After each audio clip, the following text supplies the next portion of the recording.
manière médiatique, véridique et apaisée sur les élections prochaines en Côte d'Ivoire. Préparer le futur africain afin d'éviter les déboires du passé peuvent s'appliquer aujourd'hui à la Côte d'Ivoire.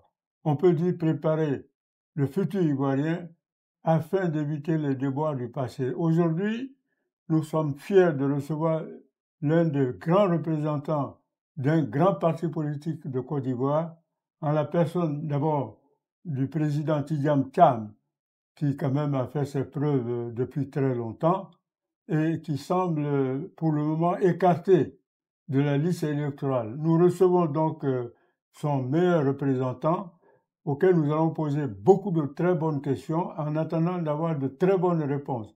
Cher ami, d'abord, merci de votre patience et merci d'être là. Merci beaucoup à vous de m'avoir invité. Alors, la première question, pourquoi on veut coûte que coûte éviter que le président Tidjam Thiam se présente à la présidentielle?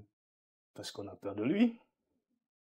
On a peur de lui et on a peur, on veut confisquer le pouvoir par tous les moyens, tout simplement. Alors, c'est mauvais d'avoir peur d'un grand leader comme Tidjam Thiam. Ça vient de quoi cette peur? Est-ce que c'est parce que il va gérer mieux que l'actuel président ou est-ce que parce que Tidjam Thiam était un rassembleur? Bien sûr, d'abord, il va mieux gérer son expérience, son parcours, nous le prouve davantage. Mais c'est surtout qu'il a une nouvelle vision. Il incarne la nouvelle Afrique, la nouvelle génération, et cette nouvelle façon de gérer et de faire la politique autrement, comme il a dit lui-même. Vous Voilà. avez la jeunesse qui veut justement en savoir plus. Laetitia, quelle question tu poses justement aux représentants du PDCI-RDA? Mais justement, enfin, comme on le dit, c'est de pouvoir mieux gérer. Aujourd'hui, on est conscient que la Côte d'Ivoire a connu quand même des déboires assez importants dans ces contextes-là présidentiels. Aujourd'hui, à la suite de cette annonce qui nous a été communiquée mercredi dernier, quels sont aussi les premiers mots de Tidiane pour peut-être contrecarrer ce qui s'est passé? Et dans une deuxième question, n'y a-t-il pas quand même une constitution ou une loi qui puisse nous expliquer aussi pourquoi les principaux opposants dont Tidiane ont été exclus aujourd'hui des élections présidentielles qui ont été montrées en tout cas au peuple ivoirien et même à l'ensemble des Africains comme étant apaisées et transparentes. Alors, je dirais d'abord sérénité. Sérénité. Le président Tidiane est tout à fait serein, combatif, qui n'est pas prêt à se faire piétiner de cette façon. Et le PDCI-RDA d'ailleurs. Je rappelle quand même que le PDCI-RDA est le parti fondateur de la Côte d'Ivoire moderne, qui sait se battre quand il le faut, hein, qui s'est battu contre le colon pour qu'advienne l'indépendance de notre pays. Mais nous savons choisir les bons moments. Et notre leader, le président Tidjane Thiam, est conscient de l'enjeu. Donc, sérénité, ça va se faire. Ce n'est pas la Constitution qui pose problème dans sa lecture, dans sa mise en œuvre, dans ses tests. C'est son application. Et ce sont les hommes d'État, en l'occurrence le président Alassane Ouattara, qui depuis 2010, sur la Côte d'Ivoire, selon ses désirs, selon ce qu'il a envie de faire, et qui ne souhaite pas un vrai candidat en face de lui, et qui a peur, sûrement. Mais on essaiera au PDCI-RDA que le président Tidjam Thiam sera finalement candidat sur la liste et qui sera candidat, il gagnera. Mais du coup, comment cela s'explique justement? Parce que vous dites qu'il sera candidat, mais aujourd'hui, officiellement, on nous annonce qu'il est d'une part radié, mais de plus qu'il ne pourra voter. Donc comment cela s'explique puisqu'on parle de 9 millions d'électeurs? Après, oui, Hum, un peu plus de 8 millions. Voilà, mais comment ce résultat s'explique très concrètement? Et c'est surtout, on aimerait comprendre. Bien sûr, euh, croyez-moi que tous les Ivoiriens, en tout cas la majorité écrasante du peuple ivoirien, est véritablement choquée par cette méthode barbare d'un autre monde. Souvenez-vous qu'en 2010, la communauté internationale intervient en Côte d'Ivoire pour installer le président Ouattara en nous disant que c'était le meilleur démocrate. Alors, voir un démocrate, soi-disant, vouloir passer en force en éliminant tous les candidats potentiels sérieux qui pourraient le battre et permettre l'alternance dans notre pays est complètement inacceptable. Donc, bien, on a en face de nous un pouvoir qui utilise les tests sans les respecter. Qu'est-ce qu'il faut faire? Mais le peuple qui a le dernier mot va s'exprimer. Et tous ces leaders-là seront candidats. Il est obligé de faire de cette façon. Il ne peut pas. Il n'y a pas d'autre moyen. Sinon, je pense qu'il n'y aura pas d'élection en Côte d'Ivoire. Babo avait été expédié à La Haye. La Haye l'a blanchi après un certain nombre d'années en prison. Comment aujourd'hui, lui aussi, on peut dire qu'il ne sera pas candidat? Justement, c'est l'absurde en Côte d'Ivoire. Il a été blanchi, il est revenu, on lui dit qu'il a braqué la BCEAO. Alors, il a braqué la BCEAO pour payer les salaires des fonctionnaires qui, eux-mêmes, aujourd'hui, l'éliminent parce qu'il a fait l'essentiel pour qu'ils reçoivent leur salaire. Bon, allez comprendre quelque chose. Quelqu'un que l'État de Côte d'Ivoire a envoyé à l'arrêt pour être jugé et qui est blanchi. Bon, mais cela découle de la volonté du pouvoir en place de ne laisser personne, des gens sérieux, des candidats sérieux, face au président Ouattara. Voilà, depuis 2010, moi je pense même pas à 2010 parce que avec ce qui s'est passé, mais depuis 2015, il n'a eu aucun candidat sérieux en face de lui. Et là, 2025, le président Gbagbo Laurent, le président Tidjane Thiam et d'autres acteurs, Soro Guillaume et tout ça, il ne peut pas gagner. Il sait qu'il ne peut pas gagner. Alors, qu'est-ce qu'il fait? Comme c'était un mauvais joueur, il prend les devants, il truque les tests, il empêche tout le monde par la force, mais on ne peut pas laisser se faire ça. Et c'est là que nous appelons un peu la communauté internationale qui avait fait le maximum pour qu'il devienne président en Côte d'Ivoire, que c'est maintenant qu'il faut faire de l'ingérence préventive. C'est-à-dire qu'il faut agir maintenant avant que la situation ne devienne chaotique et ne devienne qu'il y ait des morts. On ne veut plus en Côte d'Ivoire des morts tous les 5 ans, à chaque élection présidentielle. Et à chaque élection, à chaque situation, c'est une génération qui est perdue. Parce qu'il faut tout remettre à zéro, les compteurs. Et ce n'est pas possible. Depuis 30 ans, 40 ans, ce sont les mêmes acteurs que nous voyons. Il y a une nouvelle Afrique, il y a une nouvelle génération qui voudrait une nouvelle vision. Et c'est cette vision que incarne le président Tidjane Thiam. Mais dans ces conditions, on peut dire que le cas du Sénégal peut être appliqué à la Côte d'Ivoire. Au Sénégal, le président Macky Sall, lui aussi, voulait coûte que coûte tripatouiller la Constitution, éliminer tous les autres candidats. Le peuple a choisi Ousmane Sonko et Bassirou et sont venus avec la démocratie populaire. Est-ce que ce qui s'est passé au Sénégal peut être envisageable à la Côte d'Ivoire? Je vois deux choses que je pourrais dire dans votre question, c'est-à-dire deux choses positives et une qui ne sera pas comme au Sénégal. Alors, ce qui va se faire comme au Sénégal, c'est que le président Ouattara partira comme Macky Sall. Ça, c'est la première chose positive. Deuxième chose, c'est que le peuple votera celui qu'il aura choisi.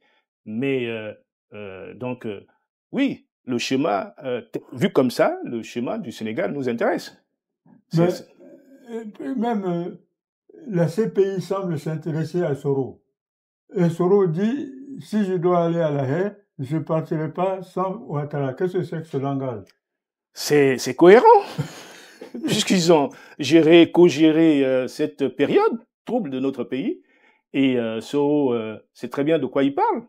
Donc, si Soro dit qu'il ne va pas à la CPI sans Ouattara, eh bien, nous autres, on ne fait que les écouter et attendre que cela se fasse. Parce que si on a jugé une partie des belligérants, je pense qu'il faut, à un moment donné, faire appel à la deuxième partie. D'autant plus que la première partie a été innocentée. Et justement, mais j'entends souvent, là, dans nos parcours, on a beaucoup parlé du peuple. On parle justement de la nouvelle ère, de l'Afrique qui change. Donc, dans le programme des Tidiane, quelles sont déjà les grandes lignes qui sont alignées avec justement la mise en lumière du peuple tel qu'il est aujourd'hui et de sa jeunesse, parce qu'on sait que ça représente quand même un gros pourcentage du peuple. Et du coup, à la suite de ce que vous allez nous annoncer un peu sur les grandes lignes, mais quel est le message que vous avez justement pour le peuple et la jeunesse aujourd'hui, pour les inviter à, à s'éveiller, mais s'éveiller dans la paix? Bien sûr, dans la paix. Le mot-clé du PDCI-RDA, hein, paix, démocratie, dialogue. C'est l'essence même, c'est notre culture d'entreprise, si je puis me permettre. Bah, le président Tidiane dit il n'y a de politique que si l'homme est mis au centre de la politique qu'on fait. Donc, il a proposé 6 axes. Je ne vais pas les développer là, mais le plus important, c'est de mettre au centre de sa politique l'homme, l'ivoirien. Il ne s'agit pas de créer des infrastructures, c'est très bien, mais le peuple, quand le peuple ne peut pas manger, quand le peuple ne peut pas se soigner correctement, quand l'éducation est au rabais, alors qu'un peuple qui n'est pas cultivé, qui n'est pas éduqué, c'est un pays qui va forcément perdre de la vitesse dans ce monde concurrentiel. Donc, l'essentiel pour lui, c'est de faire en sorte que la Côte d'Ivoire remonte de ce trou où certains nous ont mis et former la jeunesse et faire en sorte que des centres de santé, l'éducation et les meilleures conditions de vie des Ivoiriens puissent être élaborées. C'est ça qui est important, c'est l'homme, la formation. Alors, puisque vous avez besoin de jeunes candidats, Charles Blé Goudié peut être un bon candidat, non? Oui. Depuis qu'il est sorti de la CPI, ce jeune homme ne parle que de paix. Donc, il pourrait être un très bon candidat lui aussi. Est-ce qu'on peut espérer qu'au moins le président ou la Constitution tiendront, le président Ouattara, mais aussi la Constitution, tiendront compte que Charles Blé Goudié a fait la CPI, en est sorti blanchi, et que par conséquent, il vaut mieux qu'il soit candidat. Qu'en pensez-vous? Le ministre Charles Blé Goudié rentre dans le cadre de ces 4 leaders exclus par la volonté de l'homme fort actuellement, hein, momentanément, d'Abidjan, le président Ouattara. Oui, il peut être candidat, il est jeune. Si son parti, le COJEP, le souhaite, il peut être candidat. Moi, le candidat que je vois, c'est celui du PDCI-ADA, le président Tidiane Thiam, que je voudrais voir à la tête de ce pays. Et je pense que des 4 candidats, les 5 qui seront sur la liste de départ, c'est le meilleur. Voilà. Donc, que Blé Goudié soit candidat, tant mieux, ce sera la démocratie. Oui, non, mais je pense que si vous avez des jeunes comme Charles Blé Goudié, il est très sage par rapport à Soro. Il a un langage beaucoup plus conciliant. Je pense qu'il faut encourager effectivement une jeunesse équilibrée, une jeunesse qui comprend la situation nationale et internationale, et une jeunesse qui veut justement que la Côte d'Ivoire avance. De ce point de vue, je pense que Charles Blé Goudié peut être un très très bon candidat parce qu'il a fait ses preuves, parce qu'il a été blanchi par la CPI. Probablement que Charles Blé Goudié, le ministre Charles Blé Goudié a les qualités, mais pour ma part, celui qui peut permettre à la Côte d'Ivoire aujourd'hui de relever la tête, de par son parcours, mais par son origine, c'est le président Tidiane Thiam. Président Tidiane Thiam fait partie de la nouvelle génération qui fait le lien entre l'ancienne génération et la toute jeune génération. Il a un parcours qui est éloquent. Il est musulman, il ne faut pas l'oublier. Ou à un moment donné, dans notre pays, quelqu'un a dit parce que je suis musulman, je suis du Nord, je ne veux pas qu'on ait un président. Et il est en même temps du centre, hein, c'est-à-dire que petit-neveu du président Houphouët-Boigny. Donc il a les atouts pour faire l'argot. Et en plus de ça, il n'a pas il n'a pas été impliqué dans tout ce qu'il y a eu comme violence dans notre pays. Donc c'est l'homme qui peut faire le trait d'union et qui peut faire la réconciliation assez facilement. Donc je préfère plutôt mettre en avant mon candidat, qui est le président Tidjane. Toutefois, je reconnais que le Premier ministre Charles Blé Goudé a été blanchi par la CPI, encore qu'il n'est pas candidat pour cette fois. Donc, non, mais le président Houphouët-Boigny a quand même été ce que j'appelle un très bon président, rassembleur, bâtisseur. Et je me souviens que quand les babos le traitaient de au fond voleur, il a dit quelque chose. Il a dit, si moi je m'en allais, vous allez vous entre-déchirer parce que vous voulez tous le fauteuil. C'est ce que Houphouët a dit à un moment donné. Le président, donc, Tidjane Thiam, peut effectivement aller sur la ligne de la réconciliation totale et faire en sorte que, non seulement une fois pour toutes, qui est ce qu'on appelle un mandat renouvelable une seule fois. C'est-à-dire, Monsieur le Président, personne ne doit accaparer le pouvoir. Le peuple doit être légitimement possesseur du pouvoir politique, démocratique et économique. Est-ce que si le président Tidjane Thiam était élu, brillamment élu, est-ce qu'il va exiger désormais que ce sera un mandat renouvelable une seule fois? Il sera brillamment élu et il fera 2 mandats sans souci et il passera le relais tranquillement en fonction de la volonté du peuple qui aura désigné quelqu'un d'autre, évidemment. Donc, je n'ai pas d'inquiétude sur ça. D'accord? Et du coup, quel serait, dans l'hypothèse qu'il soit élu là en octobre, quel serait vraiment le premier acte que Tidjane Thiam ferait pour les Ivoiriens? Bon, je dois dire que je ne suis pas impliqué dans la décision de ce qu'il fera, mais ce que nous voyons, nous pensons que la première chose, c'est de créer les conditions de la réconciliation vraie entre les Ivoiriens. Et le peuple l'entendra. Parce qu'il a, il a avec lui des atouts qui feront que le peuple l'entendra, l'écoutera. Il est quand même, comme je l'ai dit, le parcours, il connaît la Côte d'Ivoire, il est président d'un parti, le PDCIADA, qui était un parti respecté même par l'opposition. Hein, parce que, donc, je crois que son avènement va faire baisser la tension. Mais qu'est-ce qu'on appelle la réconciliation vraie? La réconciliation, parce que celle qui existe aujourd'hui est de façade.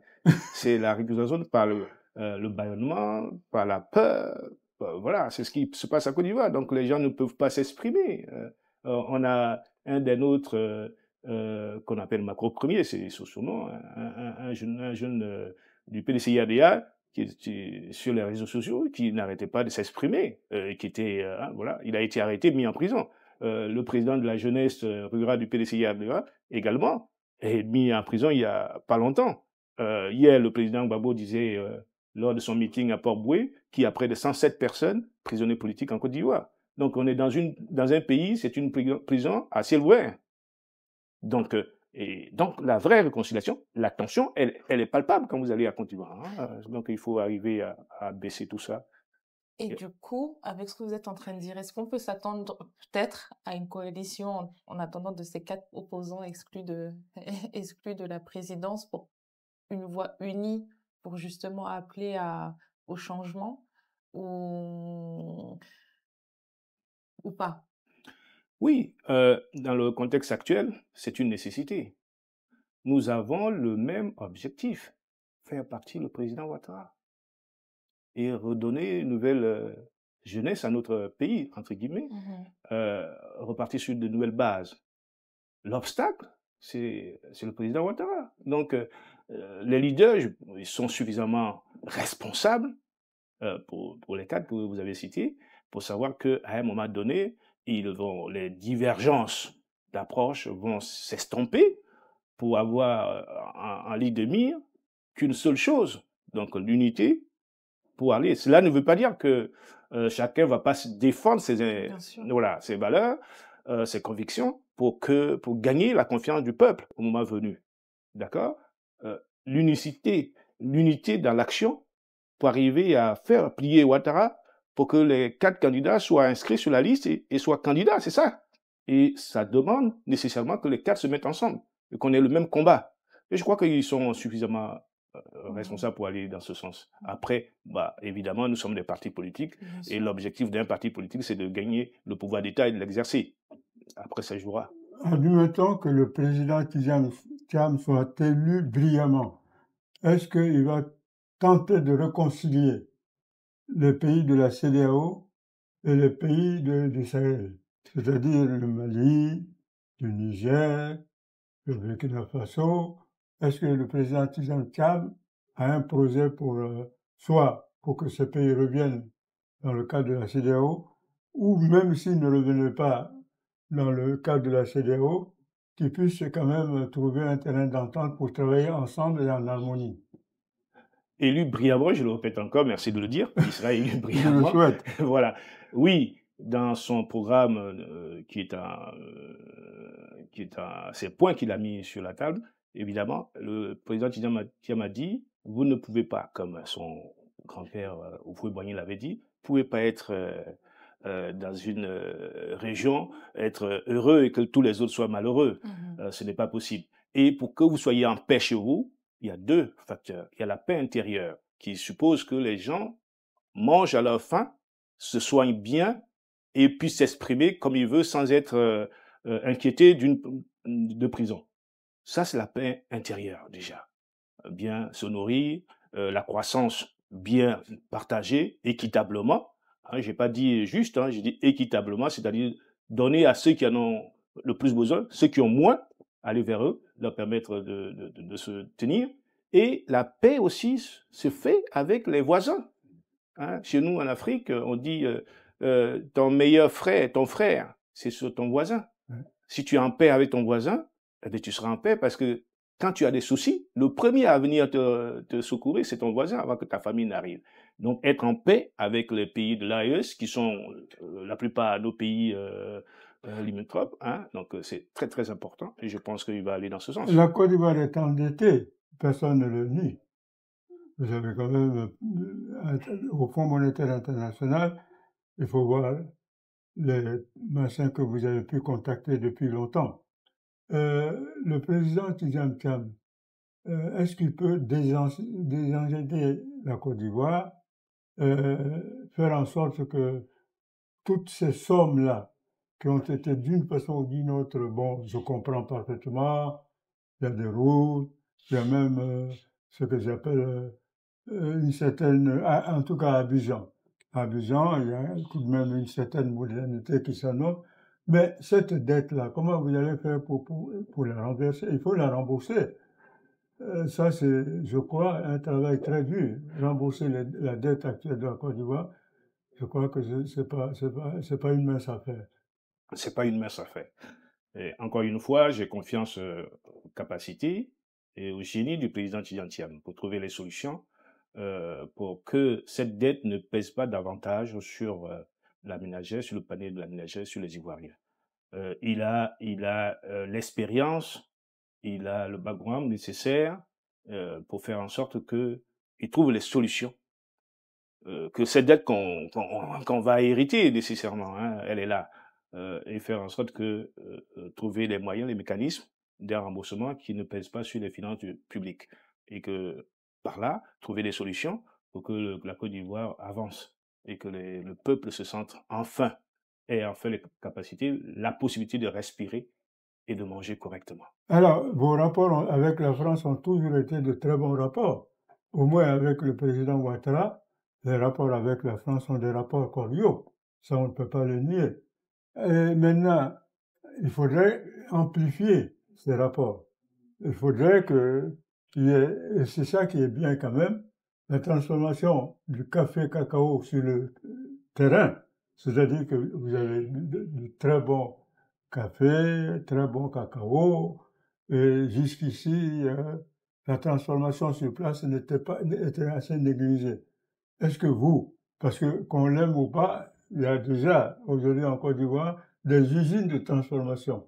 Est-ce que le président Thiam, quand il va venir, va amplifier justement les transformations des matières premières de Côte d'Ivoire en Côte d'Ivoire.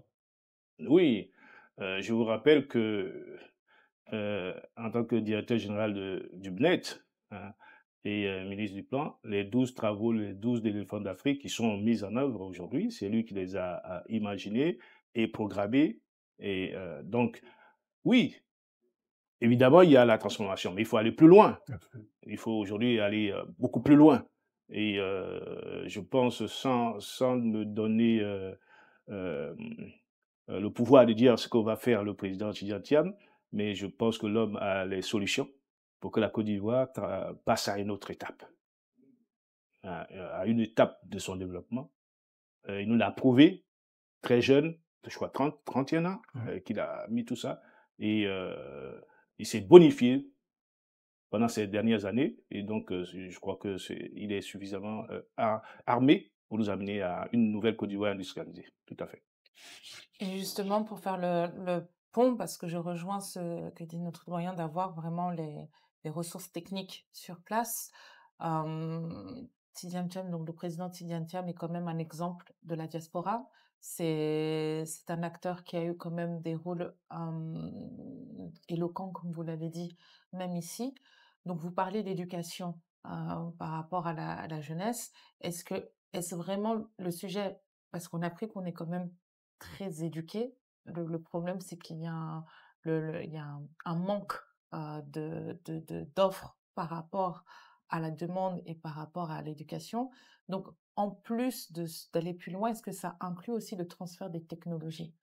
Donc, quand on a un acteur qui connaît justement la matière, qui a des ressources, qui a su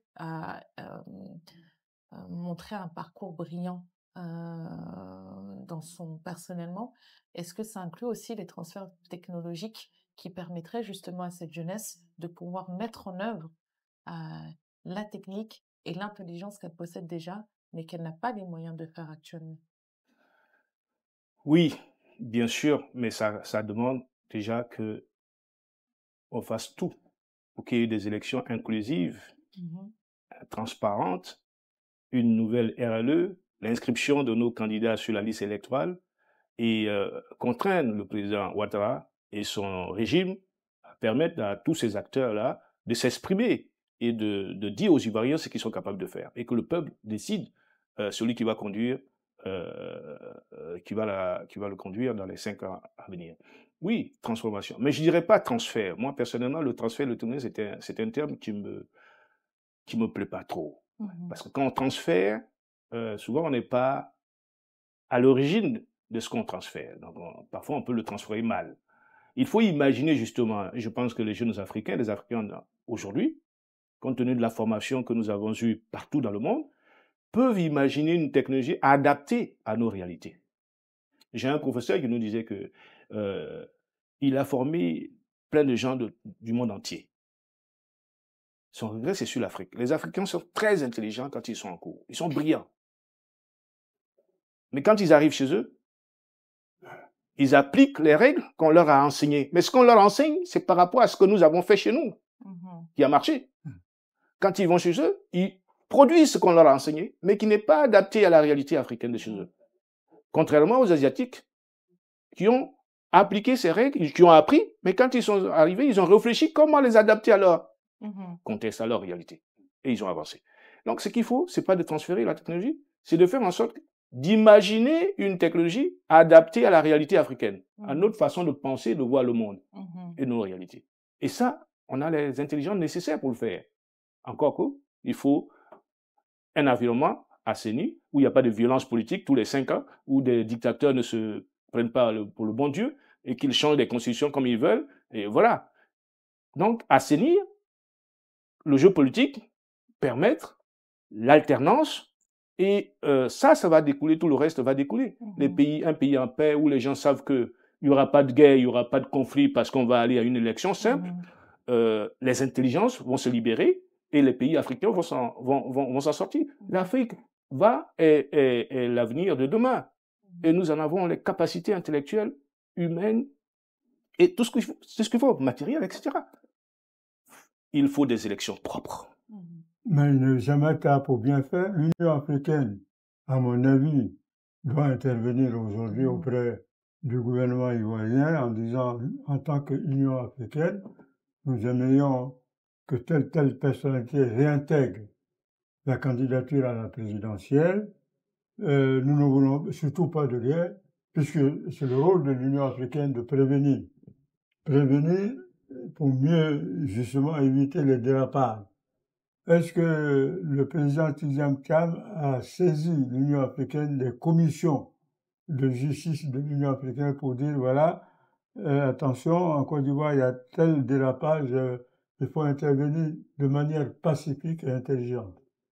Je ne me ferai pas l'arrogance ou la suffisance de dire que je sais ce que le président Tidiane Thiam a. Mais ce que je sais, c'est qu'il y a plusieurs actions qui ont été, qui sont sur la table, notamment la saisine du comité des droits de l'homme de l'ONU.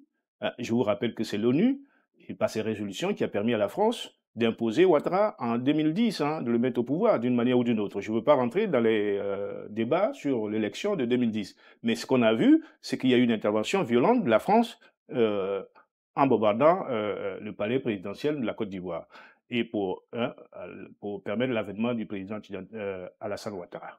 Donc, voici l'homme que nous avons, que la communauté internationale a pu installer en Côte d'Ivoire. On nous a dit que c'était un grand économiste, bon, 35 000 milliards de dettes, que c'était un très grand démocrate, etc. Bon, il empêche tous ses concurrents sérieux par des artifices juridiques. Donc, l'ONU est saisie, doit agir pour prévenir que la situation, qu'elle ne revienne pas, intervenir encore une fois par des résolutions et qu'un État comme la France ou un autre vienne bombarder les Ivoiriens. Parce qu'il y a eu des morts, on ne nous dit pas les 3000 morts, mais il y a eu plus que ça. Donc le président Tidiane Thiam, sans violence, sans mots d'insulte, intelligemment a saisi le comité des droits de l'homme de l'ONU à l'effet de le mettre à leur disposition les réalités de notre pays. C'est à eux de dire au président Ouattara que bon, tu as fait 2 mandats, 3e mandat, sous prétexte que ton candidat était mort et que c'est... Voyez-vous, un homme qui est arrivé au pouvoir en 2010, il a été candidat, exceptionnellement. Gbagbo Laurent, le président Gbagbo a pris une décision avec l'accord de Pretoria et il était candidat exceptionnel. En 2015, il a été candidat par dérivation au Conseil constitutionnel. Je ne sais pas ce que ça veut dire, je ne suis pas juriste, mais ça fait quand même, ça sonne mauvais. Il est tout seul. En 2020, eh bien, il dit je vais passer la main à la nouvelle génération. Son candidat décède. Bon, il dit voilà, cas de force majeure. Bon, donc voilà, tout ça. Aujourd'hui, c'est quelle solution on nous propose? Nous en appelons à l'ONU, à la communauté internationale, à la France notamment, de faire en sorte qu'il n'y ait pas encore de mort dans notre pays. Mhm. Ouattara a suffisamment gouverné. Même ici, eux-mêmes, parfois, ils font 5 ans et ils quittent le pouvoir sans que cela ne gêne. 15 ans, c'est beaucoup trop. Et il faut faire en sorte que la Côte d'Ivoire ne réduise pas. Il y a eu trop de morts. Donc, nous attendons que le comité des droits de l'homme de l'ONU puisse agir. L'Union africaine, je ne sais pas si mais une décision avait déjà été prise par l'Union africaine pour demander, par exemple, l'intégration du président Laurent Gbagbo. Qu'est-ce qu'il a fait à Alassane Ouattara? Il a dit, il n'applique pas cette décision, et mieux, il est sorti, enfin pire, il est sorti de l'Union africaine. Donc, voilà, il faut trouver un moyen de contraindre ce monsieur, que trop, c'est trop. Mais vous devez être très content puisque c'est Sarkozy qui a fait expédier Laurent Gbagbo à la CPI. Sarkozy a été rattrapé par la justice française puisqu'on l'a gratifié d'un bracelet électronique. Je pense que vous le savez mieux que quiconque. Donc je pense que la France a compris qu'il ne faut pas trop chercher à se mêler des affaires ivoiriennes. Je pense. J'espère en tout cas ne pas s'intéresser aux affaires ivoiriennes parce qu'il y a quand même une histoire entre la France et la Côte d'Ivoire qui ne peut pas être jetée du revers de la main. Mais ce que nous demandons, c'est de ne plus faire ce que Sarkozy avait fait il y a quelques années. Et je ne veux pas parler du président Sarkozy. Ce qui m'intéresse aujourd'hui, c'est le président Macron, c'est les autorités françaises, leur situation, par rapport à ce qui a été fait il y a 15 ans par un de leurs, le président Sarkozy, cette violence qui s'était abattue sur la Côte d'Ivoire, est-ce que c'est ça qu'ils veulent se répéter encore? On ne le souhaite plus. Éliminer 4 poids lourds de l'opposition d'une compétition centrale, c'est de poser les germes de la violence et de la confrontation. Est-ce que les gens veulent que chaque année, chaque 5 ans, les Ivoiriens meurent à cause d'Alassane Ouattara? C'est pas possible. Il y a eu des présidents, même Barack Obama, il était très bon, brillant, il pouvait encore être excellent pour les États-Unis. Mais après ces 8 ans, il est parti tranquillement. Ouattara, tout le monde a dit que c'était le meilleur. Il a fait 15 ans, 10 ans, plus 5 ans de force majeure. Je pense que ça suffit. J'en appelle à la communauté de nous aider. C'est ce que j'appelle l'ingérence préventive. Il vaut mieux agir maintenant que de venir agir après qu'il y ait eu des morts, des femmes éventrées, des gamins sur la route avec des baluchons. C'est cette Afrique que nous ne voulons plus. Mais mon cher ami, il faudrait faire intervenir les Ivoiriennes. Bien sûr. Vous savez que quand les femmes, d'une façon ou d'une autre, parlent au peuple, on les écoute. Il faudrait faire appel à toutes les femmes ivoiriennes. C'est le moment où jamais dire voilà, vos enfants risquent de mourir une fois de plus dans les violences que nous pouvons éviter. Nous vous prions d'aller voir le président Ouattara pour que, effectivement, ces candidats écartés réintègrent, si c'est possible, les candidatures présidentielles. Voilà le message positif. Servez-vous des Ivoiriennes. Je suis tout à fait d'accord. Je m'en voudrais de parler que de la communauté internationale, mais je le dis parce que ce sont des acteurs importants. Il est évidemment, le changement repose sur la volonté du peuple de Côte d'Ivoire.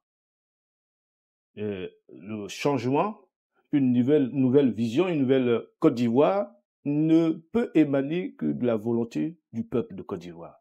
Et nous en appelons à la mobilisation, à la disponibilité de ce peuple pour changer. Personne ne peut changer les choses pour toi. Donc, je crois que le peuple de Côte d'Ivoire est mature. Et vous verrez, le PDCI-ADA n'est pas un parti violent. C'est un parti de dialogue. Mais observez depuis quelque temps, ça bouge. Ça manifeste dans le pays, à l'intérieur du pays. Toutes les villes bougent. Soubri, Bokanda, Daouko, etc. Ça bouge, ça marche. C'est dire que si le PDCI se met en marche, commence à marcher, c'est que ça ne va pas. C'est un baromètre très important. Et donc, le peuple va s'exprimer.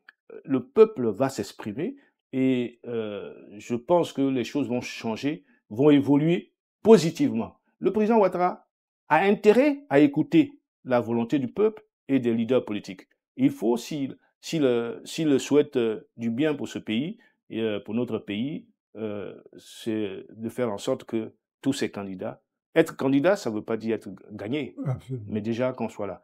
Ou alors, on nous dit qu'il a un bilan inattaquable. Si tu as un bilan inattaquable, que 96% des Ivoiriens souhaitent qu'il soit candidat, ok.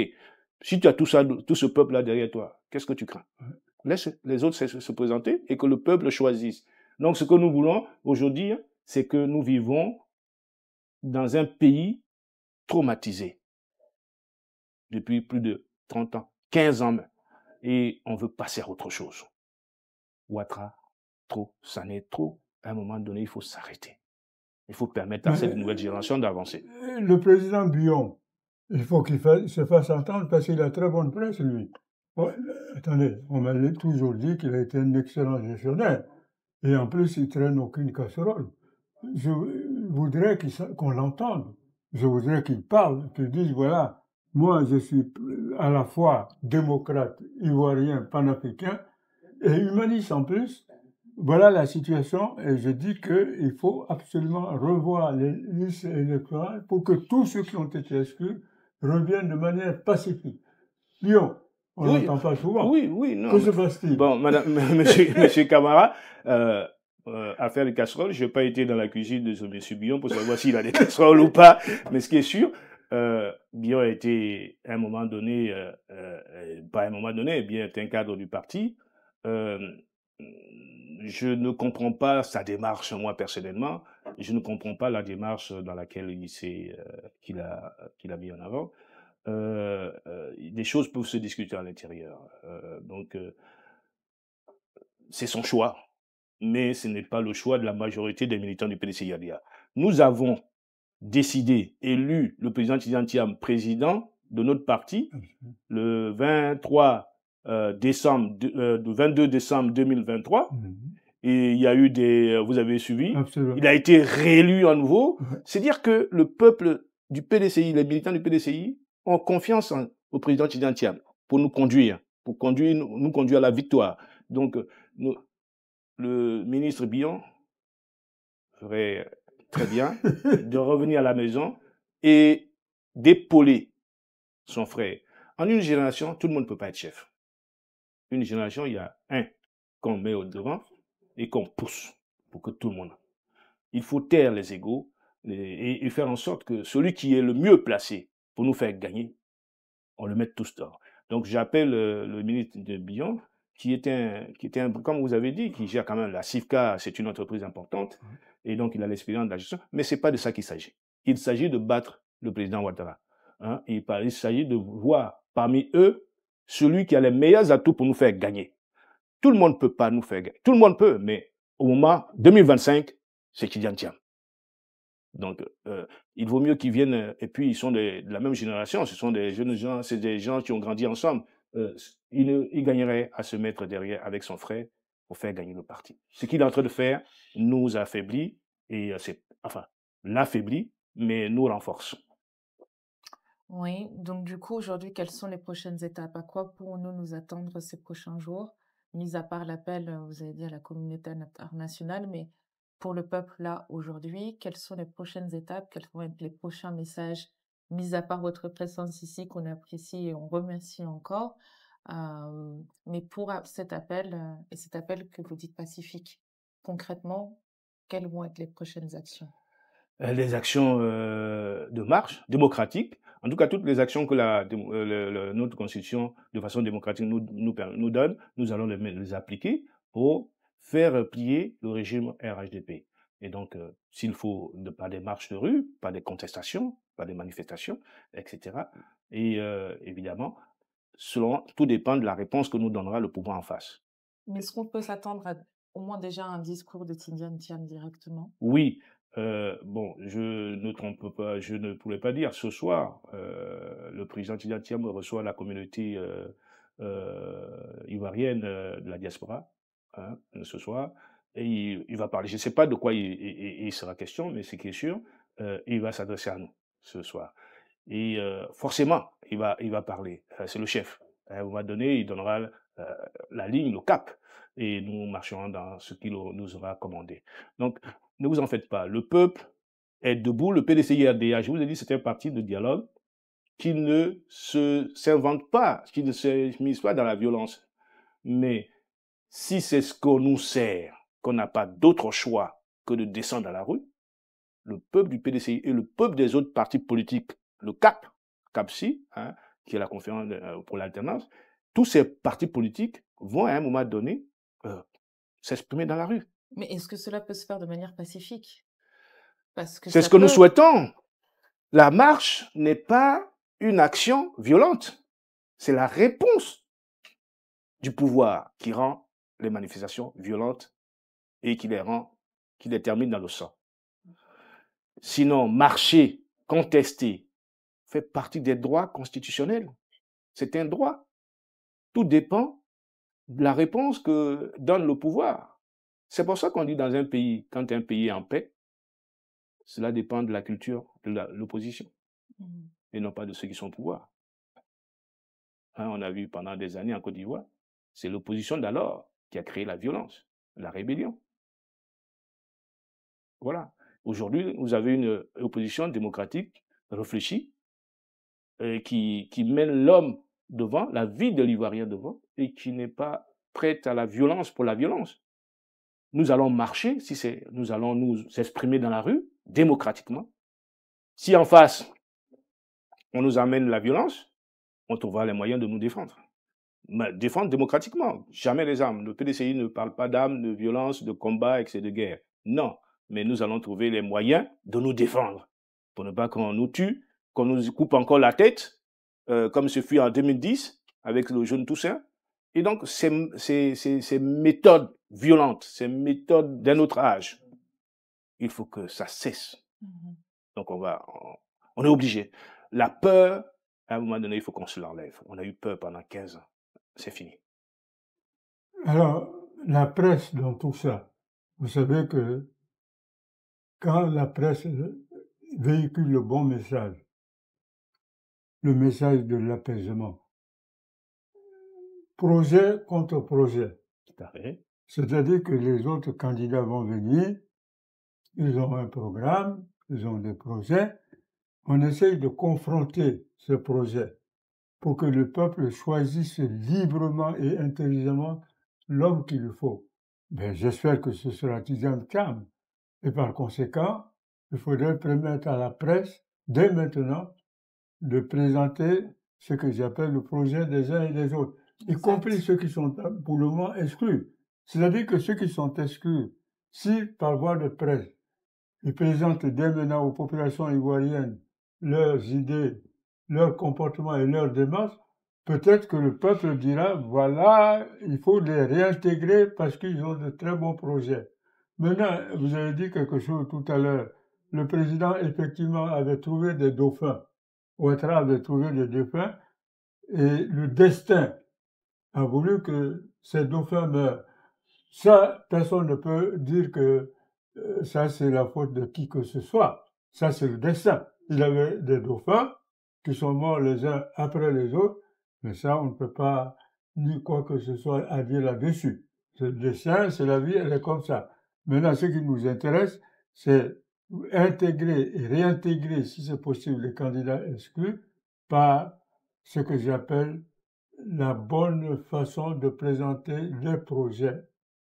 Donc, à quoi bas, parce qu'on arrive à la fin de cette émission. C'est une émission où on peut recevoir tous les autres candidats s'ils veulent, ou leurs représentants. C'est ça la vraie presse, c'est la démocratie. En tout cas, nous disons merci aux représentants du président Tizam Cham et le dernier mot vous revient.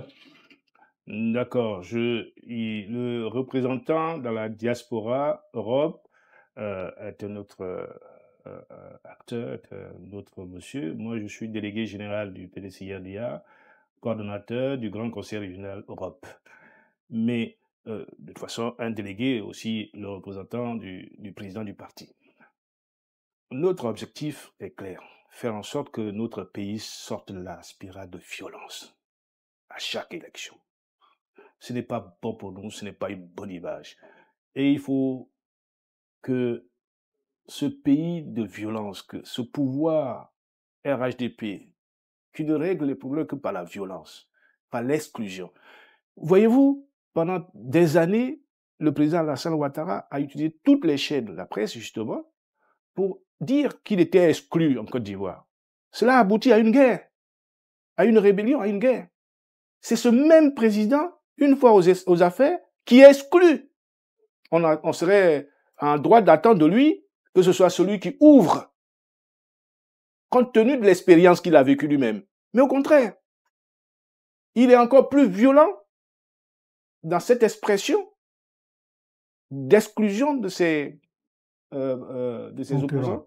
Donc finalement, toutes ces années de dureté vécues par les Ivoiriens ont servi à quoi? À rien du tout. La Côte d'Ivoire, par le fait d'avoir 60 ethnies, est un pays pluriel. La Côte d'Ivoire est l'un des pays de la sous-région à accueillir le maximum d'étrangers. On parle de 26% de la population. Ce n'est pas rien. Ça veut dire que sur 100 personnes en Côte d'Ivoire, vous avez 26 étrangers. Ça veut dire quoi? 60 ethnies, quand je dis il y a un mélange, mariage mixte d'une ethnie à une autre aujourd'hui, entre les 60 ethnies. C'est ça la majorité aujourd'hui. Et deuxième côté, il y a les étrangers, nos frères qui sont venus d'ailleurs, il y a eu un mélange, un brassage de mariage, etc. Donc, c'est un pays ouvert. Donc, il s'est battu sur ça. À un moment donné, Laurent Gbagbo a dit, bon, tous les Gillois, il faut laisser le jeu se faire. C'est lui qui amène l'exclusion aujourd'hui. Et il exclut qui? Qui est-ce qu'il exclut du jeu politique? Laurent Gbagbo, le président Laurent Gbagbo, Guillaume Soro, celui qui l'a mis aux affaires, qui s'est battu, selon ce qu'il a dit, qu'il a pris les armes pour que Ouattara devienne président, pour que la démocratie s'installe à Côte d'Ivoire. Bien. Blé Goudé et récemment le président Tidjasson, le petit-neveu du premier président de la Côte d'Ivoire. Avoir ce culot de faire ça, franchement, c'est déplorable pour la Côte d'Ivoire et pour l'Afrique. Et nous souhaitons que la raison gagne les uns les autres, surtout le pouvoir RHDP, et qu'on aille aux élections avec tout le monde et que le peuple décide enfin de celui qui va conduire sa destinée. Merci beaucoup. Merci beaucoup. On arrive à la fin de ce débat sympathique, intelligent et naturellement apaisé. Et je le dis une fois de plus, c'est avec plaisir qu'on recevra, si c'est possible, le président Tidjam Thiam lui-même, s'il le veut, mais on peut se déplacer pour faire une interview. En tout cas, nous vous remercions d'avoir répondu à notre invitation et on vous dit à quoi va, comme on dit en Côte d'Ivoire. À quoi va. Merci beaucoup. Merci à vous. Merci. Alors.